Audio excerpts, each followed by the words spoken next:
아멘. 우리 옆에 분 한 분 인사하실까요?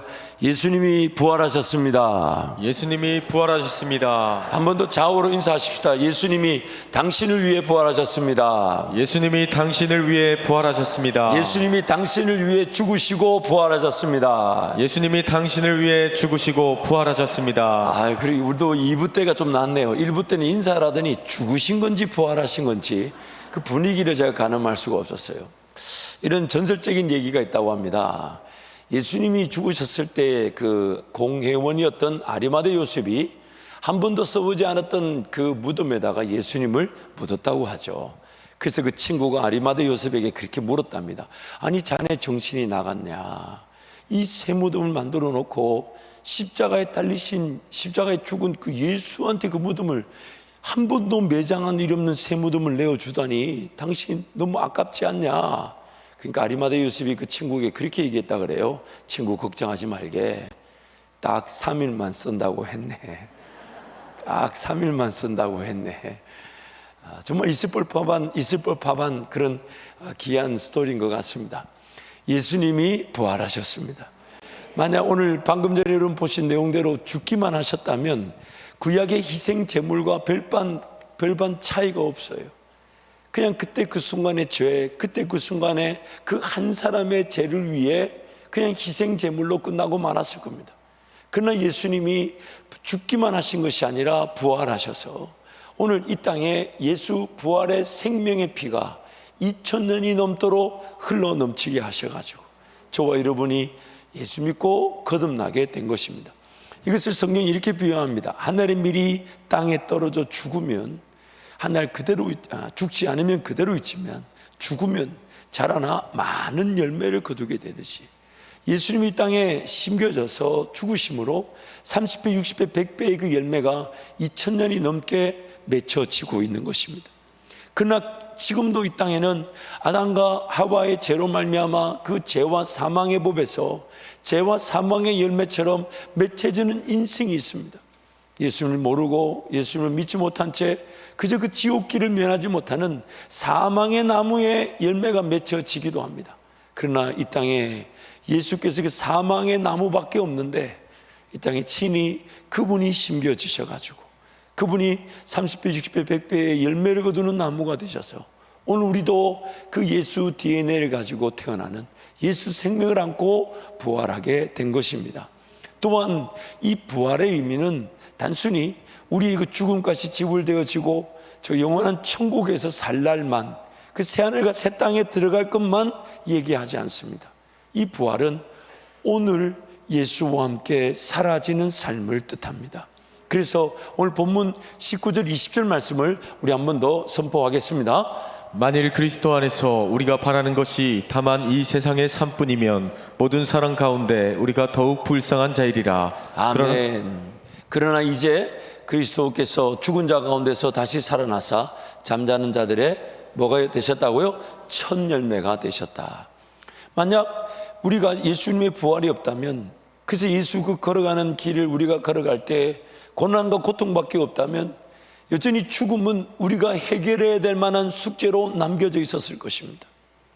죽음의 문제를 해결하지 못한 채 그저 예수를 믿어야 된다는 그 신앙은 다른 세상의 어떤 신앙들보다 가장 무거울 것이고 그 신앙생활은 우리를 가장 불쌍하게 만들 겁니다. 한번 쉽게 예를 들어 볼게요. 만약 오늘 예수와 함께 살아나듯 그 부활의 삶을 살지 못한다면 지금 이 순간 이렇게 예배드리는 것도 굉장히 부담이죠. 주말에 집에서 좀 편히 쉬고 삶을 위해 휴식을 취하고 뭘 잘 먹고 좀 삶을 준비해야 될 시간에 부랴부랴 일어나서 씻고 옷 입고 차를 타야 되고 또 조금 늦게 나오는 그분을 기다려 드려야 되고 또 그분을 모시고 또 와서 예배해야 되고. 근데 이것이 만약에 이 땅에서의 그런 죽음이 해결되지 못한 수준의 신앙이라면 우리의 삶은 엄청난 무거운 짐을 지고 있는 셈입니다. 무엇보다도 저 세상에 가서야 예수 믿지 않고 지옥 간 사람들이 가장 불쌍하겠지만 이 땅에서 만약 예수와 함께 부활의 삶을 누리지 못한다면 오늘 이 세상에서 우리는 가장 불행한 자입니다. 가장 불쌍한 자죠. 그래서 사도 바울이 같은 장 15장에서 31절에 이렇게 말했던 것입니다. 우리 함께 선포합니다.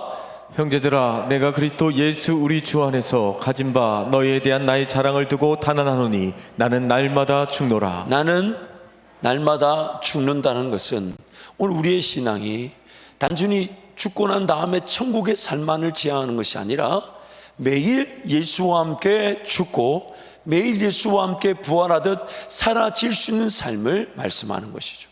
그러므로 예수님이 만약 부활하지 않으셨다면 오늘 우리만큼 불쌍한 인생이 없습니다. 우리만큼 불행한 인생은 없습니다. 그러나 예수님은 죽기만 하신 것이 아니라 부활하셨습니다. 부활하셨습니다. 부활하셨습니다. 그래서 오늘 우리를 저 영원한 천국에, 그래서 이렇게 약속하셨습니다. 내가 너희를 위하여 거처를 예비하러 가노니, 가서 거처가 예비되면 다시 너에게로 와서 너희를 데려갈 것이고, 또한 그 예수님은 그 거처가 예비된 곳에 죽음 이후의 삶이 준비될 뿐만 아니라 이 땅에서 예수와 함께 죽고 예수와 함께 사라지는 부활의 삶을 살 수 있도록 지금 나의 목자가 되어 주십니다. 지금 나의 목자가 되어 주십니다. 지금 나의 삶의 인도자가 되어 주시는 것입니다. 여러분, 원래 창조 때의 하나님의 목적이 뭐였냐면 우리의 삶의 인도자가 되어 주기를 원하셨어요. 여러분, 가만히 한번 생각해 보세요. 우리 삶에 우리가 만약 선택하고 결정해야 된다면 과연 우리 삶은 어떨 것 같습니까? 우리는 우리의 삶에 내 삶을 인도할 만한 그런 선택과 결정의 능력을 가지고 있지 않습니다. 단순히 미래를 모를 뿐만 아니라 만약 내가 내 실력으로 결정하고 선택해야 된다면 결정하고 선택해야 될 게 한두 개가 아니었어요. 한번 예를 들어 볼게요. 남자로 태어나는 게 좋을까요? 여자로 태어나는 게 좋을까요? 아니, 내 삶에 내가 주인이며 내 삶을 내가 책임져야 되며 내 삶을 내가 인도해야 된다면 선택해야 되잖아요. 내 직업이든 내 미래든 내 삶이든 다 선택해야 되는데 만약 선택을 해야 된다면 한번 따지고 봐야 돼요. 내가 남자로 태어나는 게 나을까요? 여자로 태어나는 게 나을까요? 저는 오늘 아침에 거울 보면서 확신했습니다. 왜 웃으세요? 제가 무슨 말 할 줄 알고요. 아니, 왜 그렇게 활짝 웃을 일인가 이게 지금? 저는 남자로 태어나는 게 확실합니다. 아니, 저만 그런 것 같지 않은데? 또 여러분요, 어느 나라에서 태어나면 좋을까요? 어느 나라요? 미국요? 유럽요? 안 살아보니까 별로 부럽지도 않아. 몰라. 근데 뭐 그런 것도 선택해야 돼요. 또 부모님은요, 누구한테 태어나는 게 좋을까요? 아니, 내가 내 삶을 결정해야 된다면 그런 걸 다 결정했었어야 됩니다. 그런데 우리는 그런 거 결정하지 않았어요. 그러나 너무 중요합니까? 안 중요합니까?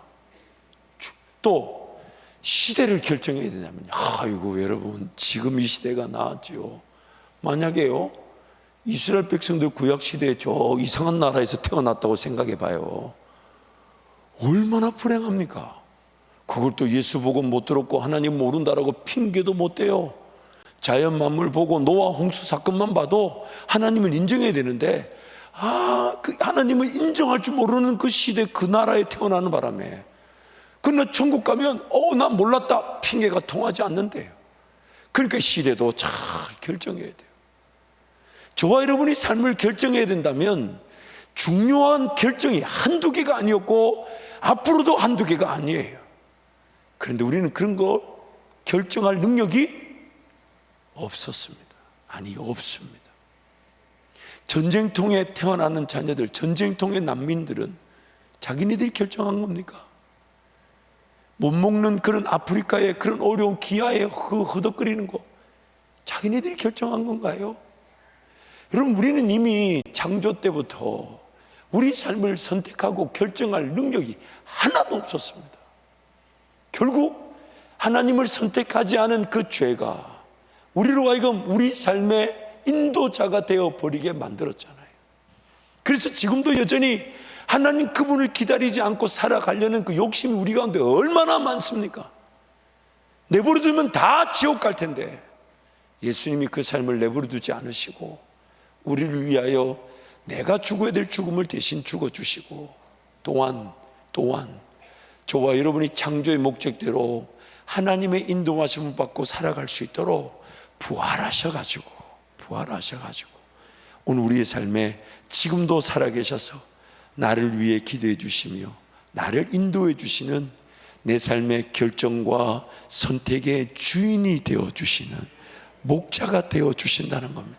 그래서 그 주님을 예배하는 거고 주님 음성을 듣고자 하는 것이고 주님을 기다리는 것이며 주님께 간구하는 것이며 그게 바로 우리의 신앙이고 신앙의 능력인 것입니다. 우리 삶을 뒤돌아보세요. 만약 우리 주님이 만약 나를 포기하셨다면 오늘은 이만큼도 못 살았을 겁니다. 이만큼도. 아마 엄청난 아쉬움, 엄청난 후회, 거기에 자책과 좌계감에 사로잡혀가지고 왜 그렇게 선택했을까? 왜 그렇게 결정했을까? 뭐 한다고 그렇게 살았을까? 또 왜 그렇게 실수했을까? 실패했을까? 왜 그렇게 죄를 지었을까? 그래서 미래에 대한 기대나 현재를 살아갈 능력은 전혀 모른 채 과거에 묶여가지고 인생이 안 되는 거야, 인생은 포기되어져야 되는 거야, 인생은 틀린 거야, 이번 생은 끝난 거야. 여러분, 이번 생이 끝나면 다음 생은 지옥이에요. 그런데 그런 인생인데도 주님이 내 삶의 주인이 되어 주셔서 나를 포기하지 않으셨으니 오늘 여기 이 자리까지 이렇게 예배할 수 있게 된 거 아닙니까? 그러므로 여러분, 이 부활의 절기에 오늘 예수 그리스도를 바라보는 그 시선이 살아나기를 축복합니다. 예수 그리스도만이 우리 인도자가 되십니다. 내 삶을 내가 결정할 수가 없어요. 내 삶을 내가 선택할 능력이 없어요. 이미 우리는 매우 중요한 사항들이 다 결정된 상태에서 태어났습니다. 그리고 이제 그 결정된 삶에서 태어났는데도 남성과 여성이든 결정됐죠. 부모가 결정됐죠. 나라가 결정됐죠. 환경이 결정됐죠. 이제 그 결정된 자리에서 정말 내 인생의 주인 되신 그 예수님을 온전히 의지하지 않으면 우리는 결정할 수 없는 인생을 해낼 수밖에 없는 겁니다. 근데 그게 헤맨다는 게 엄청난 아픔이 동반될 수 있고 위험이 동반되고 엄청난 어려움이 있지 않습니까? 그래서 주님이 말씀하시는 거예요. 다 짐을 내려놓고 예수님께로 오라는 겁니다. 예수님께로 오라는 겁니다. 예수님께로 와서 그분이 목자가 되어주시니 그 문을 따라가자는 거예요. 참 우리란 존재는 얼마나 독특한지 어지간해서는 예수님 안 찾으려 해요. 어지간해서는 예수님 온전히 바라보려고 안 해요. 기어이 예수님 찾지 않으면 안 될 만한 상황이 돼야 예수님께로 달려 나오는, 물론 그때도 예수님 받아주시고 도와주시니 감사하지만 결국 오늘 이 말씀을 통해 예수님 우리에게 원하시는 게 뭐냐면 어쩔 수 없이 예수님을 찾지 않으면 안 될 때 예수님을 찾지 말고 지금 말씀을 통해 깨닫고 예수님을 찾으라는 겁니다. 예수님을 의지하라는 거예요. 제가 우리 교회 오기 전에는 안경을 안 썼습니다. 제 눈이 오른쪽이 2.0, 왼쪽이 1.5였어요. 불꽃 같은 눈이라고 할 수 없어요. 눈이 굉장히 좋았습니다. 근데 우리 교회 와서 처음에 이제 그 401에서 금식을 할 때 그 금식 중에 아무래도 이제 영양분이 떨어져 있는데 눈병이 걸린 거예요.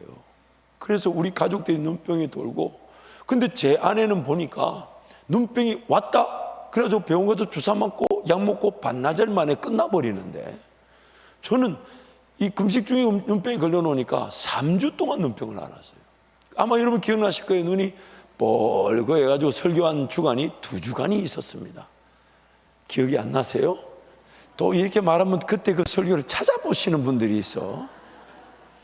근데 그때 이제 눈병이 3주간 앓다 보니까 나중에 이제 눈이 갑자기 새벽에 새벽기도 올 때 그 원래 잘 보이던 신호등이 부연하게 보이는 거예요. 왜 그렇지?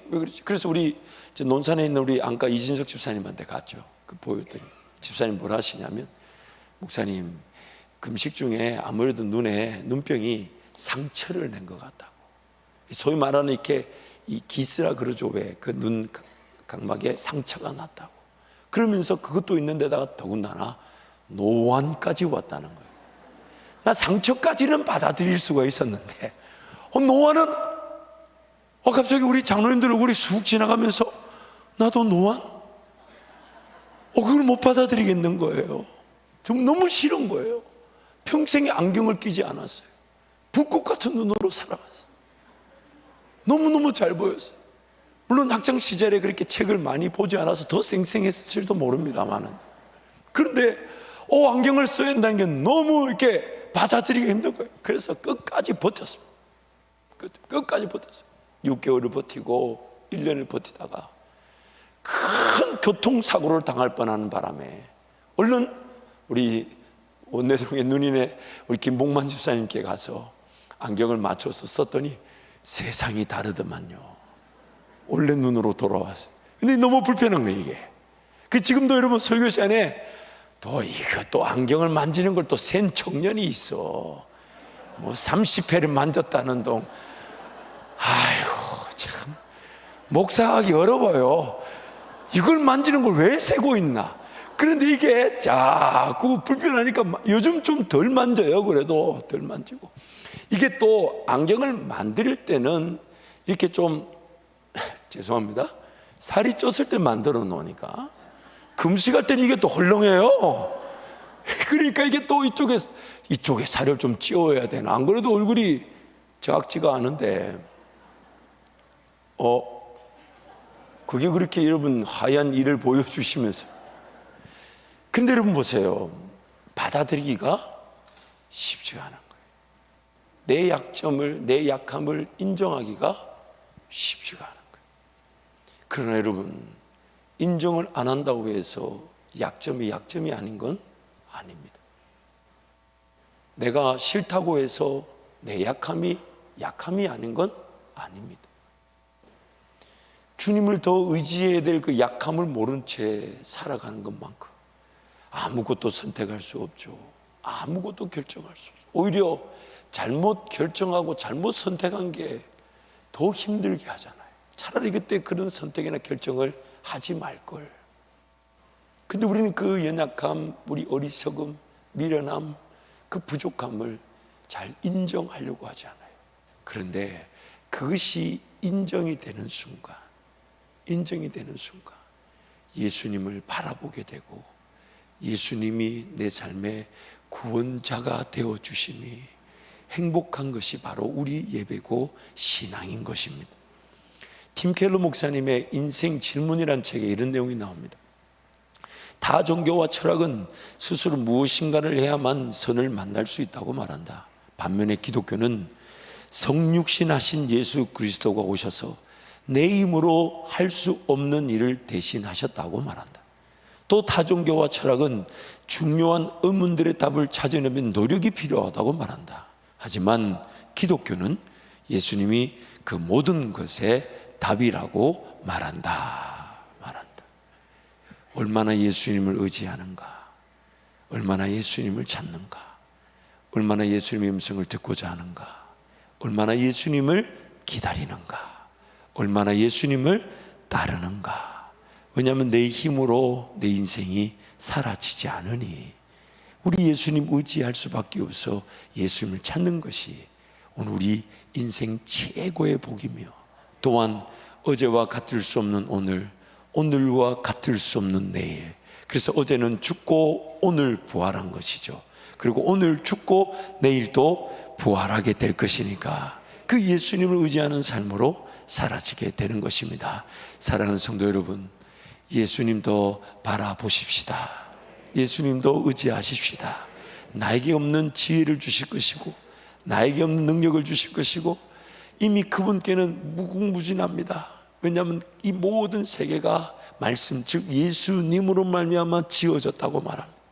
그래서 그 예수님이 내 삶의 목자가 되어주실 때 우리는 내 삶에 어떤 길을 가야 될지, 또 어떻게 가야 될지, 무엇을 목표로 도와야 될지, 그러나 내일이라도 예수님 오시는 것을 늘 기대하면서 오늘 이 땅이, 오늘 이 삶이 내일의 주님을 기다리는 자답게 오늘을 살아지게 하시는 그 은혜가 바로 부활의 은혜인 것입니다. 부활의 은혜인 것입니다. 여러분, 예수님께는 무궁무진하게 준비된 게 많습니다.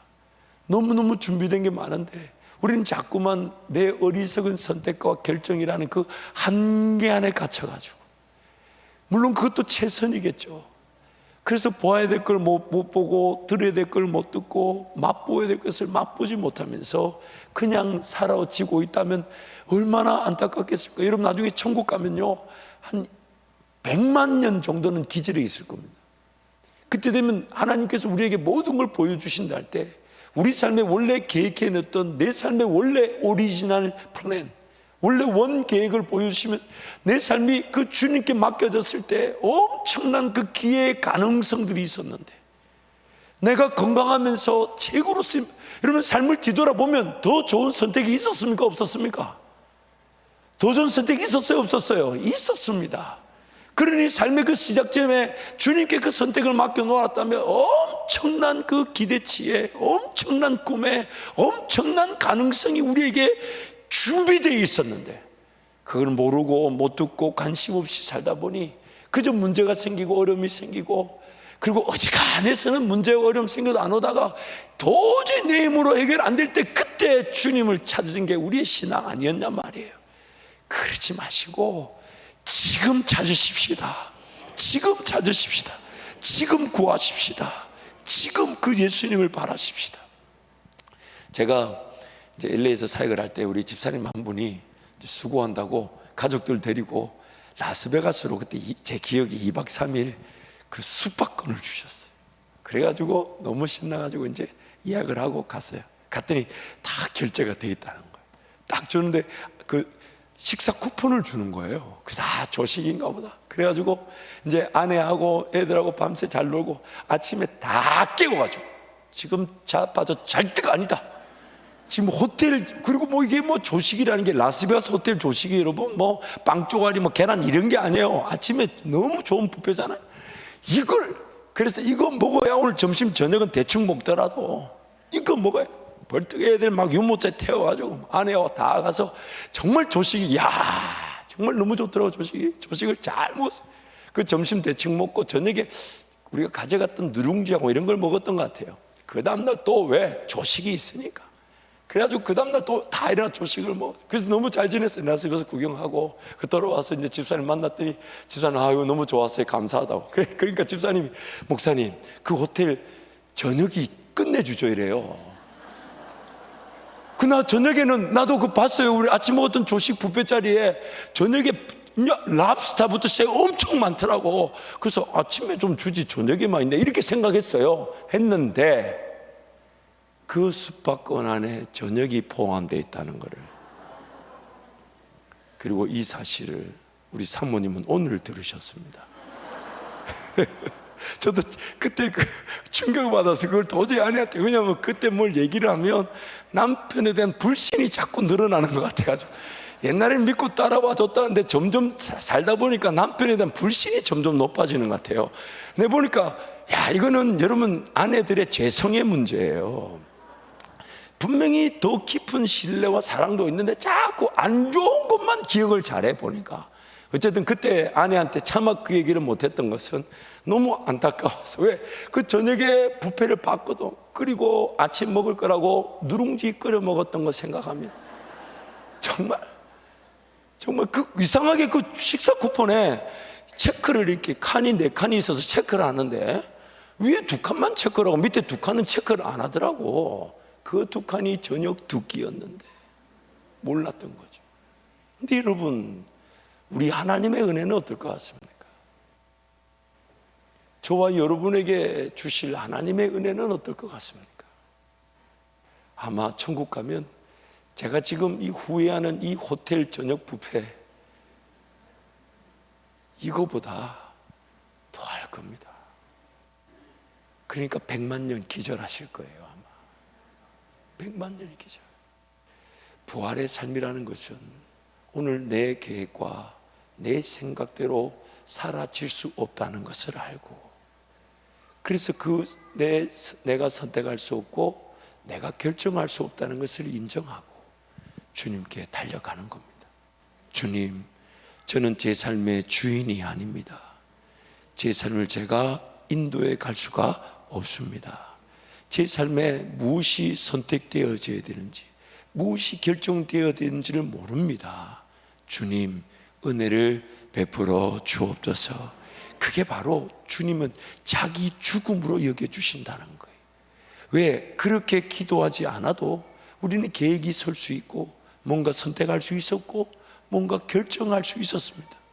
알고 보니 내가 죽지 않아 그런 선택과 결정이 있었던 것이고, 그 선택과 결정이 오늘 우리에게 정말 예수님이 필요함을 더 절실하게 느껴주면 느끼게 만들었지, 그 선택과 결정에 희망을 가지고 소망을 가지는 그리스도인은 있을 수가 없습니다. 오늘 우리는 예수님이 필요한데 그 예수님이 필요한 줄 모르고 사라졌던 것이 내가 펄펄 살았던 것이고, 예수님이 필요한 줄 알고 예수님께로 달려나오면 그것을 예수님은 자기 부인으로 자기 죽음으로 여겨주시고, 그 순간부터 그 부활의 길을, 예수 따르는 길을, 예수 제자의 길을, 십자가의 길을 걸어갈 수 있도록 인도해 주신다는 것입니다. 그래서 그 주님은 지금 우리와 함께하고 계셔서 우리를 깨우쳐 주기를 원하시죠. 너희들에게는 내가 필요하다. 예수님이 필요하다. 예수님이 필요하다. 예수님이 필요하다. 그래서 나의 연약함을 알고 나의 부족함을 알고 예수님을 찾는 것이 오늘 이 예배며, 오늘 이 예배가 한 주간도 넉넉히 살아내고도 남을 능력을 받는 기회가 되는 것입니다. 그래서 팀 켈러 목사님의 글을 하나 더 소개해드리면, 기독교는 자신의 연약함을 고백하는 이들을 위해 존재한다. 다시 말해 특별한 힘의 도움으로 다음 사실을 인정하는 이들을 위해 존재한다. 그들은 자신의 결함이 피상적이지 않고 마음이 깊이 병들어 있으며 자기 힘으로는 그 무엇도, 특별히 자기 자신조차도 고칠 수 없다고 고백한다. 기독교는 하나님과 바른 관계를 맺으려면 구주가 필요함을, 즉 십자가에 죽으신 예수 그리스도가 필요함을 볼 줄 아는 이들의 것이다. 그래서 주님께 예배하는 거고 기도하는 거죠. 주님, 나는 오늘도 주님이 필요합니다. 그 고백이 사도 바울이 그렇게 고백한 거예요. 나는 날마다 죽노라.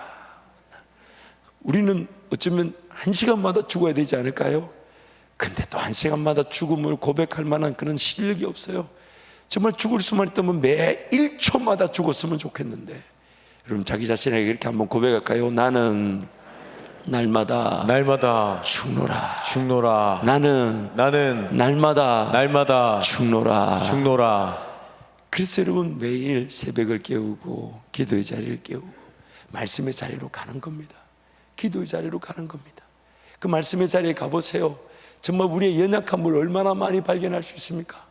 이스라엘 백성들이 그렇게 하나님이 도와주시고 함께해 주셨구만, 그렇게 하나님을 거절하고 불순종하고 심판을 당하여 그 약속의 땅에서 다 바벨론 포로로 끌려가요. 그러니까 기어이 당할 일을 당하거나, 그러니까 그 바벨론 포로에 끌려가서야 거기서 후회하고 회개하고, 그때 여러분 그 이스라엘 백성들에게 회개하면서 후회하면서 생겨난 문화가 뭐냐면 회당, 시나고그, 해당이라는 문화인데, 그 해당이라는 문화가 뭐냐면 거기서 율법의 말씀을 읽고 자손들에게 들려주고 거기서 하나님의 그 사랑, 땅에서의 그 회복을 기대했던 것이 그 회당의 문화가 그 바벨론 포로 시절, 끌려갔던 핍박의 시절에 시작됐고, 지금 우리 교회 문화의 거의 중심의 내용의 그 해당의 문화가 자리 잡고 있습니다. 그러므로 오늘 우리의 삶의 최고의 영광은 예수 그리스도를 바라보지 않으면 나는 부족한 인간이다, 나는 연약한 인간이다, 예수 그리스도가 없이는 오늘 사라질 수 없는 인생이다, 예수만이 필요하다, 예수만이 필요하다, 이것이 부활의 삶인 것입니다. 부활의 영광인 것입니다. 그래서 오늘 이 부활주일날 그 어떤 은혜보다 그 부활의 영광이 누려지기를 축복합니다. 축복합니다. 조한 칼빈의 글에 그 부활의 영광에 대해서 아주 명확한데요. 다 같이 한번 글이 좀 길지만 선포합니다. 예수님은 자신이 팔리심으로써 우리를 도로 사셨고, 체포되어 우리를 해방시키셨고, 정죄당하여 우리를 사면하셨고, 저주받아 우리를 복되게 하셨고, 속죄제물이 되어 우리를 의롭게 하셨고, 상하여 우리를 성하게 하셨고, 죽어서 우리를 살리셨다. 그래서 그분을 통해 격분이 순해지고, 진노가 가라앉고, 어둠이 환해지고, 두려움이 진정되고, 멸시가 멸시되고, 빛이 탕감되고, 수고가 가벼워지고, 슬픔이 낙으로 변하고, 불운이 행운으로 바뀌고, 역경이 쉬워지고, 무질서의 질서가 잡히고, 분열이 화합되고, 굴욕이 고상해지고, 반역이 평정되고, 위협이 주눅들고, 매복이 발각되고, 공격이 역공당하고, 병력이 태각당하고, 전투가 격퇴되고, 저주가 저주받고, 나락이 나락에 떨어지고, 지옥이 얼어붙고, 사망이 사망하고, 필멸이 불멸로 변한다. 요컨대 자비와 선이 모든 고통과 불행을 삼켰다. 아멘. 예수 그리스도로 말미암아 하나님의 자비와 선이 모든 고통과 불행을 삼켰다. 그래서 고린도후서 말씀에 그렇게 말한 겁니다. 죽을 것이 생명에게 삼킨 바 되었느니라. 죽을 것이 생명에게 삼킨 바 되었느니라. 그러므로 우리의 삶도 예수 그리스도께 맡겨놓으면 지난날의 상처, 아픔, 문제, 어려움, 인생에 길어진 모든 것들이 예수님 만남으로 오히려 전화 위복의 기회가 될 것이며, 오늘 이 순간부터 예수님께 내 삶을 의지하고 맡겨놓게 되면 예수님 나를 위해 예배해 놓으신 놀라운 그 은혜의 잔치, 예수와 함께 동행하며 예수 따르는 행복, 예수 따르는 기쁨, 예수와 함께 저 천국 가는 그날까지 하나님 나라 영원한 영광의 삶을 살아가게 되는 것입니다. 그래서 예수님이 부활하셨습니다. 그래서 예수님이 부활하셨습니다. 그런 나를 살리셔서 죄와 사망의 법에서 해방되게 하시고 예수와 함께 영광을 맛보도록 하시기 위해 예수님이 죽게만 하신 것이 아니라 나를 위해 부활하셔서 나를 끊임없이 부르고 계신 것입니다. 그러므로 예수와 함께 걸어가십시다. 예수와 함께 살아가십시다. 아멘. 예수 바라보십시다. 아멘. 예수 의지하십시다. 아멘. 예수님 기대하십시다. 아멘. 예수님 기다리십시다. 아멘. 예수님이 우리를 만나 주실 것입니다. 아멘. 로마서 6장 말씀 힘차게 한번 선포합니다. 그러므로 우리가 그의 죽으심과 합하여 세례를 받음으로 그와 함께 장사되었나니 이는 아버지의 영광으로 말미암아 그리스도를 죽은 자 가운데서 살리심과 같이 우리로 또한 새 생명 가운데서 행하게 하려 함이라. 만일 우리가 그의 죽으심과 같은 모양으로 연합한 자가 되었으면 또한 그의 부활과 같은 모양으로 연합한 자도 되리라. 아멘. 2000년 전에 예수님이 죽으셨을 때 하나님은 우리도 함께 죽었다고 선언하셨어요. 이미 끝났습니다. 그리고 예수와 함께 그때 십자가에 달려 죽었다면 우리는 지금 예수와 함께 부활한 것입니다. 그래서 모든 죄가 용서를 받았고 심지어 앞으로도 그 죄가 용서를 받는 것은 하나님의 결코 포기될 수 없는 자녀이기 때문에 영원한 용서가 보장된 것입니다. 죄 자체가 사라지는 것이 아니라 자녀임에도 불구하고 죄를 지을 수 있으나 하나님께서 자녀들을 포기하지 않으시기에 그 영원한 자녀로서의 용서함이 우리에게 주어지는 것이죠. 그리고 그 용서를 주신 이유가 뭐냐? 바로 다시 예수와 함께 부활의 삶을 살아갈 수 있도록, 다시 예수 부여잡을 수 있도록, 새 생명의 길로 인도되어 줄 수 있도록, 생명의 성령의 법에 인도하심을 받을 수 있도록, 죄와 사망에서 구원을 받을 수 있도록 예수님이 부활하신 것입니다. 그 부활하신 주님이 지금 이 자리에 우리와 함께하고 계십니다. 우리 한 번 더 선포할까요? 예수님이 부활하셨습니다. 부활하셨습니다. 예수님이 나를 위해 부활하셨습니다. 나의 부활의 주님이 되십니다. 우리 함께 통성으로 기도하겠습니다. 그 주님을 신뢰합니다. 그 주님을 의지합니다. 주님을 따르기를 원합니다. 그 부활의 주님을 날마다 의지하여 모든 선택과 결정을 주님께 맡겨드리며 내 삶의 인도자가 되시는 주님만을 바라보게 하여 주옵소서. 주님, 자꾸 함께 동성으로 기도합니다. 주여,